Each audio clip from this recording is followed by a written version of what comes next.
hope it's been a good week for y'all. Is this anybody's first time going through unleavened bread? This was your first time? How was it? You lost some weight? That's how it was, yeah, the first time. Until you developed a taste for the unleavened bread, it might be a little bit harder to eat that, but so it's a fun time, it's a different time, but over the years you get a little used to it. And so you don't lose as much weight as you used to, I can tell you that much. But, it's been the whole week, after Passover and starting of unleavened bread and first fruits. And so yesterday was the last day of the Feast of Unleavened Bread.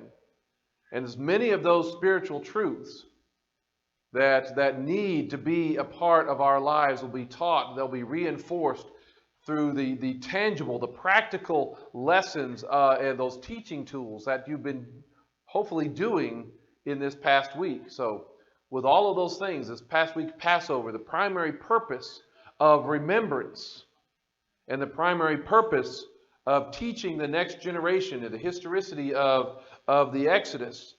If you remember, it engages everything. It engages the sights and the smells and the tastes and the touch. Those are very effective teaching methods. The more that you can engage, especially with children, the more they're likely to remember it. So the feasts are yearly reminders that He has worked in the past, that He is working in our present, and He will continue to work in the future. So we in the feast, these are the appointed times. These are His appointed times. It's where the King of the universe is inviting His people to come and be in His presence and meet with Him. But now that week is over, right? Now what do we do? Now what about life? Now we are going back and returning, from the King's presence. So we just finished unleavened bread. It's that practical lesson. It teaches that spiritual truth. It gives direction and instruction for actions and even the things that we need to do. That's how Paul talked about unleavened bread. It teaches us the spiritual truths. It gives us directions. It tells us how to handle certain situations and actions that need to even be taken in congregational settings. He was using unleavened bread to address sexual immorality in the Corinthian church. In 1 Corinthians 5, he says, "Your boasting is not good. Don't you know that a little chametz, a little leaven, leavens the whole batch of dough? And get rid of the old chametz so you may be a new batch, just as you are unleavened. For Messiah, our Passover lamb, has been sacrificed. Therefore let us celebrate the feast, not with old chametz, the old way of life, the chametz of malice and wickedness, but with unleavened bread, the matzah of sincerity and truth." So he was using the feast to get this point across. And it's not easy to live and walk in sincerity and truth. How many of y'all think this way? Do you think it's easy to walk in sincerity and truth when you're constantly surrounded by falsehood and corruption? It's harder. Being surrounded by the falsehood and corruption makes it more difficult to walk in sincerity and truth, but does it become more important? It becomes more important to walk in sincerity and truth. The darker it gets, the more the light needs to shine, in other words. So this week we were to be unleavened. But we were also surrounded. How many of y'all, whenever you went somewhere, went to work, went out to eat, were you surrounded by things that were leavened? Yeah? I got offered leavened stuff several times this week. Anybody else?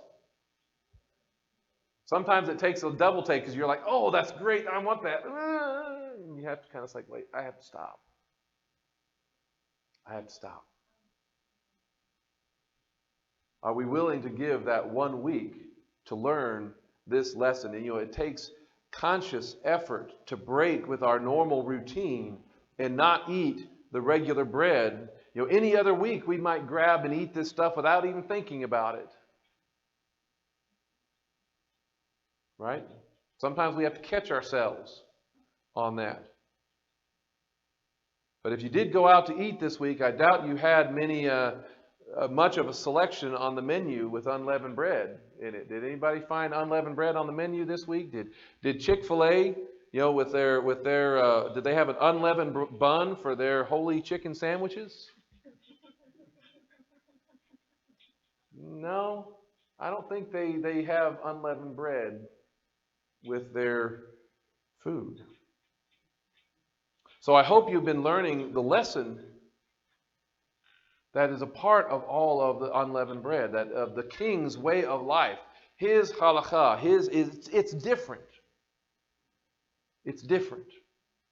It's not always comfortable. It's not always easy. It's certainly different from the rest of the world. When Paul, this kind of sexual immorality that Paul is talking about and addressing in 1 Corinthians, the culture probably didn't have a problem with it at all.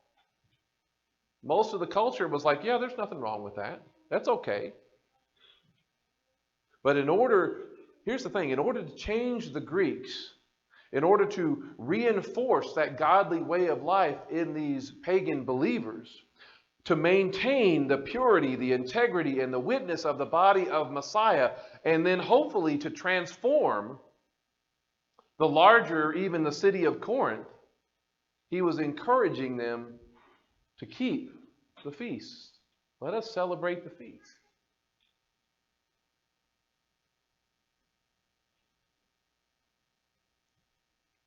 Keep Passover. To go for a week doing unleavened bread, to recognize the reality of first fruits and the resurrection and the promise that is to come. Has the situation really changed in our day? Because there are a lot of things that our culture doesn't have a problem with that God does. Yep. Are we seeing more and more evidence of that on the news? Yes, we are.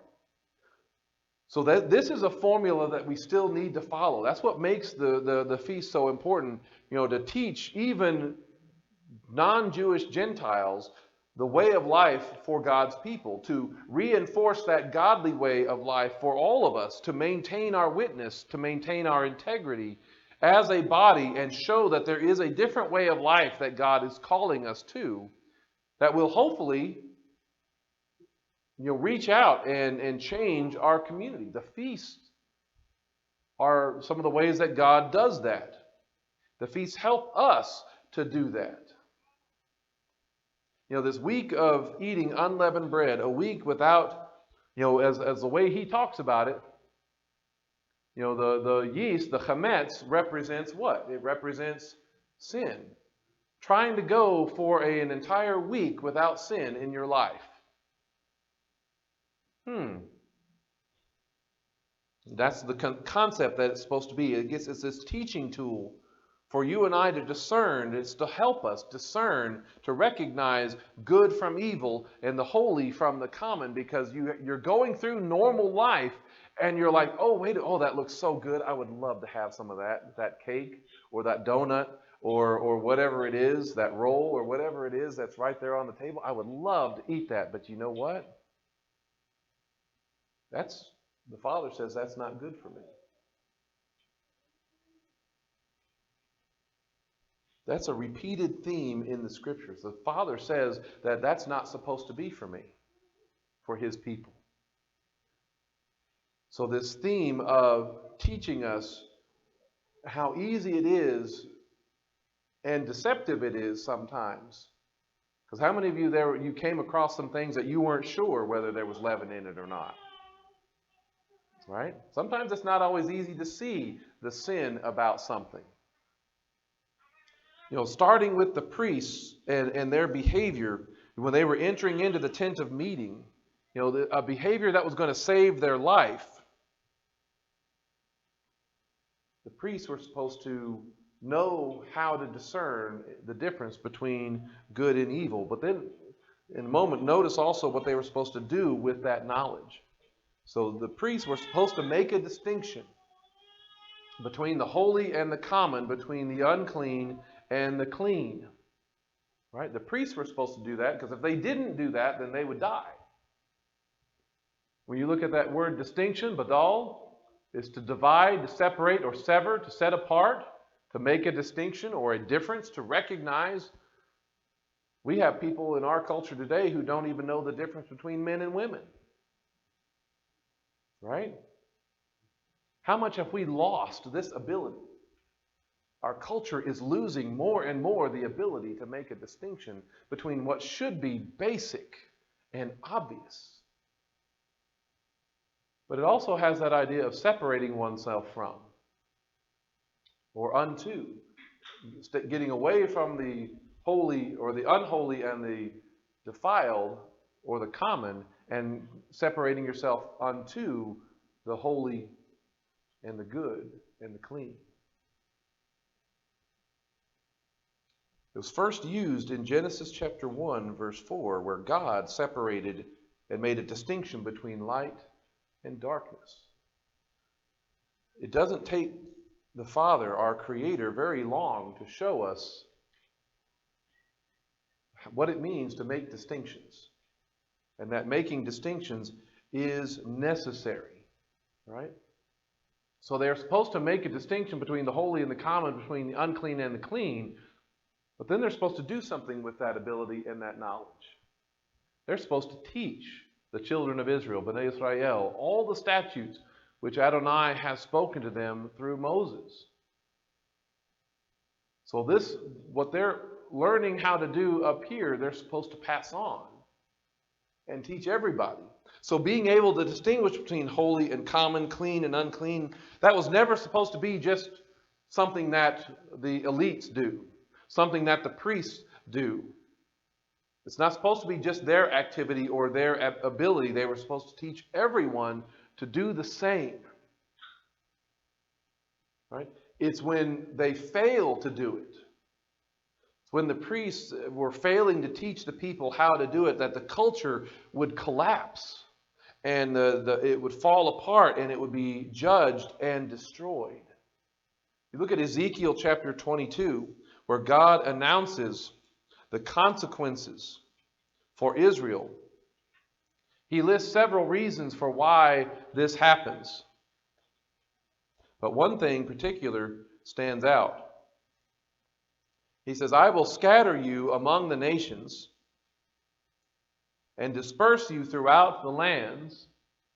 I will purge your uncleanness from you. So he's going to make a distinction in them personally between the things that are clean and unclean. And he's going to get rid of the unclean things. He says, you will be defiled in the sight of the nations, and then you will know that I am Adonai. So that's what he's going to do. And one of the main reasons why is in verse 26. He says, her Kohanim, her priests, have done violence to my Torah and have profaned my holy things. They have made no distinction between the holy and the profane, nor have they taught the difference between the unclean and the clean. They shut their eyes to my Shabbatot, my Sabbaths, so I am profaned among them. Now we may hear that and look at that and think, it's pretty easy to see how those people who don't necessarily take the scriptures very seriously do this. The more universalistic, the more liberal, the more lifestyle affirming, love wins kind of theologians and pastors. Yeah, we can see how they do that pretty easily. And if you were to ask, most of your conservative, well-meaning, Bible-teaching pastors that we probably all grew up with all seriousness, they would say that, we're not doing that. They don't do violence to the scriptures. That's what most of them would say. But I'm sure that a lot of the priests and the Kohanim that he's talking about here didn't think so either. All right, so it's really a matter not of what we think the job that we're doing that matters. It's really, what does God think about how we're doing? How does he define doing violence to his Torah It's not whether we think we're being faithful or not. It's whether we're being consistent with His word. And, there's two interesting words that show up in the modern world from this passage. Violence, doing violence to my Torah, and the word profane. They have profaned my holy things. Violence and profane. Violence, the Hebrew word there it's the H2554 in Strong's. So tell me if y'all recognize this word. Hamas. Y'all ever heard that one in the news these days? It means violence. In the Septuagint, I'm gonna say this wrong, athateo probably. It means to do away with, to set aside, to disregard, or nullify. That's how they translate this passage, this word, in the Septuagint. So doing violence to the Torah is doing away with it, setting it aside, disregarding it, nullifying it. Isn't that an interesting choice? The word profane, you might not, maybe not everybody is familiar with this one, but you've probably seen it and heard it in some places. It's the word halal. Now, where do you see that word? Within the Jewish world, the dietary laws are called kosher, right? Within Islam, what are they called? Halal. So their word that they're trying to say is, this is good stuff for us to eat, is actually the word profane. Isn't that interesting? Again, it's Septuagint. I'm probably going to say this one wrong, bebeleo or bebeloo, or I'm probably doing that wrong. But it also means to profane, to desecrate, or violate. And the very next word, so this one's the Greek 953, Greek 954 is Beelzebub, and then the one after that is Belial.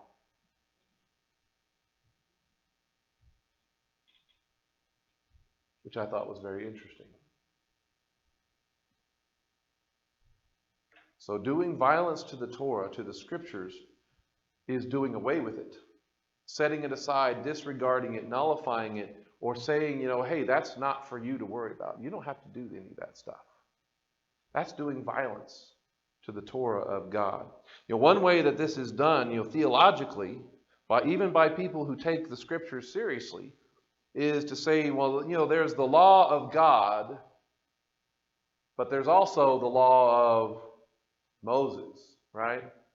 There's God stuff we can do and we should pay attention to and we should follow, but that law of Moses stuff, that one's not so necessary.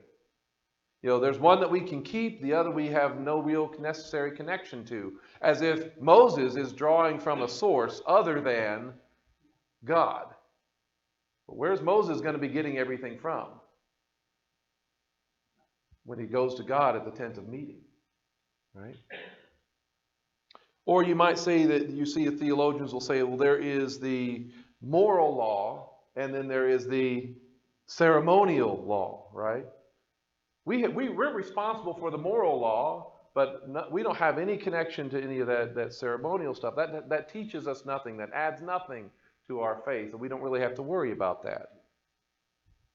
Is that true? Because what would they include in that ceremonial law that you don't have to worry about? The Passover, the feasts, right? All that stuff. So there are laws that we want to keep. Then there's the laws that we don't really want to keep. There are those laws that are for the Jews, but they're not really for us. What are we doing? We're doing away with, we're setting aside, we're exempting ourselves from His Torah. We're nullifying it. We are basically adding to or taking away from. And we're not supposed to do that. Because in doing that, you're creating another law. You're creating a law with somebody else as the lawgiver. Your own law, other than the king's law. Where you determine what you should and should not keep. And do we have the authority to do that? No, we really don't. See, in not distinguishing holy and profane, and saying, well, we don't have to worry about that because, there's no temple. We don't have to worry about doing any of the offerings or sacrifices. Why do we need to know the difference between those things? Because it only has to do with the ceremony. As if it doesn't help us anywhere in life. Then there's, the not making a distinction between the clean and the unclean. And boy, we really don't like that one because that hits on what issue? Most commonly, it hits on the food kind of issue. And that was like the last thing that God dealt with me on in this journey. But that's definitely not for us. That's definitely for the Jews. Jesus, Yeshua, he gave us permission to disregard all that stuff. So did Peter's vision. So did he had that vision of the barbecued pulled pork sandwich that came down from the clouds. Right? Then there's the whole issue of the Sabbaths. Right? He mentioned, well, I guess not. I'm going to get back to that. The 22 passage, there's the difference in the issue of the Sabbatot, the Sabbath. How do we nullify that? How do we do away with that? How do we set aside that? Jesus rose on a Sunday, so that gives us permission, right, to change 1,400 years of God reinforcing and clearly commanding the importance of the Sabbath, to change it without a clear directive or command. Not that he comes out and says, oh, and now you shall meet on this day. Nothing like that. We just kind of infer it. And of course, as we've been saying, the Shabbatot is more than just the weekly Sabbath. It includes the feasts. Like yesterday. Yesterday is not a regular weekly Sabbath, but was it a Sabbath? Yes, it was the last day of unleavened bread. And so we don't even recognize or keep the feasts at all. We substitute other things for that. We have our own holidays. And what are we doing? We're doing actual violence to His Word, to His Torah. It says, the scripture, that passage, it says that they shut their eyes to my Shabbatot. Now, when you're shutting your eyes, is that accidental or is that intentional? It's intentional. It's purposeful, right? You're shutting your eyes to His Sabbaths, to the Moed, to His days of appointment, of a meeting with the King, right? It's like you get the invitation in the mail and you're like, I'm going to pretend I don't see that. Oh, it got lost. It got shuffled over into spam or something else like that. I didn't know I was supposed to be there that day. Oh, that was when I was supposed to be there? Man, I must have missed that. Right? But in shutting your eyes, it's like you saw it and you're refusing to see it.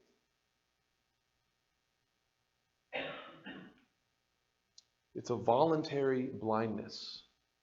So I'm going to pretend I didn't see that. I'm going to make up reasons, make up theology to excuse myself from that. It's just like that parable when he talks about inviting his people to the banquet and all those that he had sent out invitations for. And when he tells them, okay, now's the time to come, what did they do? Did they have reasons and excuses why they couldn't show up at that time? Yes. They're doing violence to the king's invitation, to the king's word.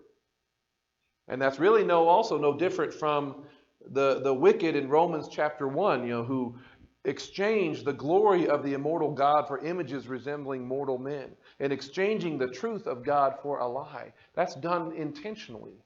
That's done on purpose. That's not accidental. Or in 2 Peter chapter 3, where they're deliberately forgetting, that long ago, by God's word, the heavens came into being. We have a lot of people that are unwilling to see the hand of God in creation, right?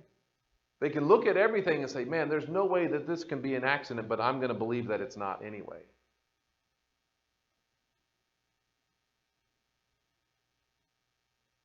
We don't realize that we are doing violence to His Torah when we do that.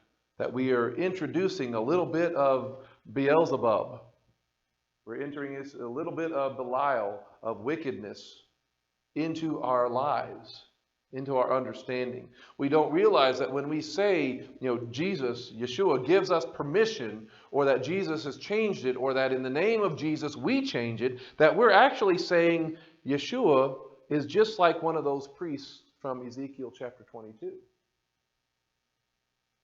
We're saying that he is doing violence to the Torah. Are you comfortable saying that? I used to be. I used to be fine with that.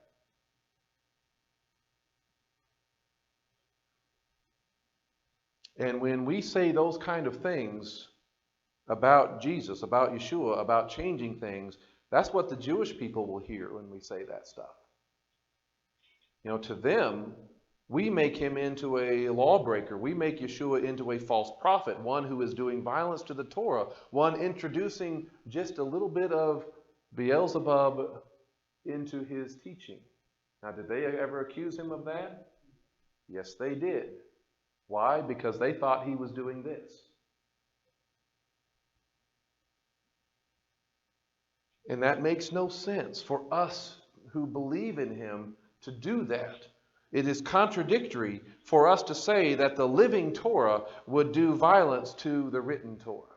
It makes no sense for us to do that. It is so not consistent with that. So in living out the Torah as his people, we're supposed to have just been meeting with the king. We're coming back from our time meeting with the king. We're supposed to be representing our king. Unleavened bread, these moed, where they're back-to-back appointments with our king, it's supposed to help us as we re-enter regular life, as we go back to the real world, as our lives and our values are going to be pulled in all sorts of different directions. Unleavened bread is supposed to help us navigate in that world. When it becomes important for us to be able to distinguish clean from unclean, holy from profane, unleavened bread, it's like, has anybody been on a leadership or executive training seminar or retreat with work or something like that? Anybody ever done that before? See, I really haven't either. But where you go off for like a week or at least a weekend when you try to get away so they can really focus in on, okay, we need you guys as the leadership or whatever else to understand this new thing, this new direction, so when you go back to wherever you actually work, you can transmit this new understanding, this new teaching or new direction for the company. Right? You're supposed to be encouraged. You're supposed to be revived, so to speak, to where you can do better at your job and your work. Something to give you greater confidence, comfortability. That's what the feasts are really supposed to be for us. To help us navigate a world that is full of unholy and profane things. And again, y'all have already said you were presented with unleavened, or you were presented with leavened food this week. Right? You had a chance. You had an opportunity to eat the leavened food. You could have eaten it. You could have probably done that and nobody would have ever known but you and the Lord. Every time you ate somewhere, went out to eat, you had to ask the question, does this have leaven in it? Sometimes it's obvious. I'm pretty sure that it does. And well, what do you do if you eat it anyway? What does that say about you? And if you're unsure, do you care to even bother to find out, or do you avoid it until you know for sure? That's navigating between things, navigating between the clean and the unclean, living without the normal, living without the convenient, living without, for just the 1 week. It's a weekend of training kind of a thing. It also demonstrates that it's a priority for you. It's a statement, that I give my life to my Creator. We are saying in keeping the feast, even when everything else is telling you don't worry about it, don't bother, here's another option. We're basically giving Him and showing that He has the authority to manage, to direct our lives, even what I put into my mouth. He has the authority to say what goes in And if we give him control of what goes into our mouths, then there's a flip side to that. There's a goal that he also has better control of what comes out. Sometimes what comes out of our mouths can be a much bigger problem sometimes, right? We'll be better equipped to monitor other things that we consume, that we bring into our lives, like the news, the music, movies, relationships. So it's the smaller, the tangible object lesson that teaches us how to handle the greater situations, the greater responsibilities. And what happens when we prove ourselves faithful in the little things, like not eating leavened bread for a week? Are we more prepared, or is he going to give us greater responsibility for bigger things in the future? Because when you think about it, this whole issue of don't eat that kind of a thing, what you put into your mouth, what unleavened bread is a lot about, wasn't that really the first failure of humanity? In the garden, in their innocence, Adam and Eve were unable to recognize the evil and unclean spirit that was right in front of them. In one way, they couldn't recognize it because that was a very beautiful serpent, wasn't it? He tempted and he taunted them with the knowledge of good and evil, of being like God, being able to just tell the difference between good and evil. And he lied about the consequences of what's going to happen if you learn it the wrong way. The serpent said to the woman, "You most assuredly won't die." You won't have consequences like he said. For God knows that when you eat of it, your eyes will be opened and you will be like God, knowing good and evil. And of course, he's saying you're going to know good and evil. You're going to be able to tell the difference. You're going to be able to distinguish between the two. And so the woman saw that the tree was good for food, and that it was a thing of lust for the eyes, and that the tree was desirable for imparting wisdom. So she took of its fruit, and she ate. And she also gave some to her husband who was with her, and he ate. And then the eyes of both of them were opened, and they knew that they were naked, so they sewed fig leaves together and made for themselves loin coverings, right? Was she able to distinguish between good and evil, clean and unclean? Did she know afterward? Yes. But it hurt her. It cost her. So based on the feast, things like unleavened bread, that tells us something about God and about his character. I am fully confident that the Father was going to teach Adam and Eve how to distinguish between good and evil. I think he wants us to know that, because that is his nature. We are made in his image. But it's a thing that has to be learned. It's something that has to be taught. He was going to teach them how to make a distinction between the holy and the profane. So he was going to teach them in a manner that was not going to damage them. He was going to teach them in a way that was not going to corrupt them, that would not hurt them in the process. However, the serpent wanted to teach them in a way that would do all of that would corrupt them, that would hurt them. And if you want to think of the difference, guys, I'm going to throw you under the bus a little bit here. Think about it, the difference of how sometimes moms and dads have different ways of teaching lessons to their children. Right? Think about swimming. When mom wants to teach the kids how to swim, she'll put the little floaty arms on there and she'll get in there and hold them and do all that stuff. You know what dad does? Give them a toss. Sink or swim. Get in the deep end. You'll figure it out. Am I wrong? Amen. I heard an amen back there. Right? Or maybe this other way. Moms and dads, when you're dealing in the kitchen, in the oven, and things like that, moms are going to be like, "Hey, be careful. Don't touch that." And dads are going to be like, "Yeah, you're only going to do it once, so I'm just going to, you try it." Right? We have different ways of doing things, right? God was going to teach us the right way in such a way that wasn't going to hurt us. The enemy wants us to know the same thing, but he doesn't care if it hurts us or not. In fact, he wants it to. You think about it like this in the modern world. How much of the debate that we see and hear on the news in our culture, even in states like Florida, is a debate in schools right now over curriculum? It's not that things like sex education is never to be done or taught, but it's how it should be taught and when. And by who? Absolutely. The curriculum. It's not that the history of America is not taught. It's not that slavery and racism aren't taught. It's the curriculum, the how and the when and the underlying assumptions of how it's taught. It's not that America and the founders were perfect, but is it fundamentally evil and racist? Right? Are we hearing those conversations?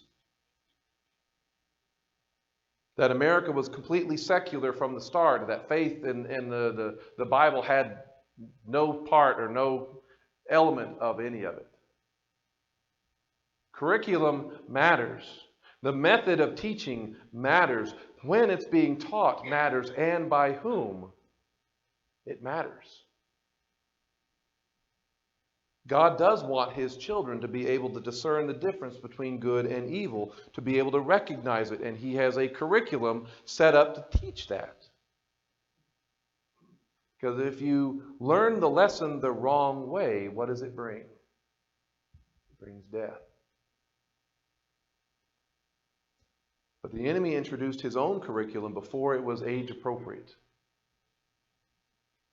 And rather than helping Adam and Eve, it confused them. And now we live in a world where sometimes it's really hard to tell the difference between good and evil. Some evil is easy to see, just like some leaven is easy to see during the course of the week. Some evil looks pleasing to the eyes. Some food, it's hard to see that there's leaven in there.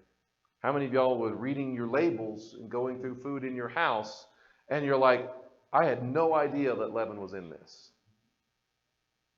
Right? I would have eaten this without even thinking about it, and lo and behold, there it is. That's what unleavened bread is supposed to help us do, to teach us that kind of lesson. So this week we've been living in a time where we have been meeting with, it's an appointment with the King. It's a week-long retreat from the norm, the comfortable, the easy, the convenient. A week of doing things different than the rest of the world, that our friends, our co-workers, our other family members, that is from the world that struggles to recognize the difference between good and evil. So we should continue to take that lesson with us, shouldn't we? We should continue to keep the feast, not just even on a yearly basis, but we keep the feast with us. And the principles that it's supposed to teach us, we're supposed to keep it here in our hearts, in the minds, not just during that 1 week, but really all the time. Because we're supposed to have learned to be able to distinguish between good and evil, between the holy and the common, between the clean and the unclean. And so we've got to rely all the more on the Holy Spirit, who is there for a purpose, to help us recognize and walk in the ways of the King. He says, I will put my spirit, my ruach within you. Then I will cause you to walk in my laws, not your own, not the world's, not everybody else's, but in His. And so you will keep my rulings and do them. That matters. That matters to Him. This is how He wants His people to live.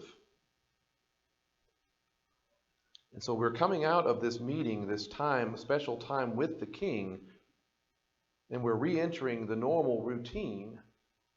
Are we going to go back to doing everything just like we always had without learning the lesson?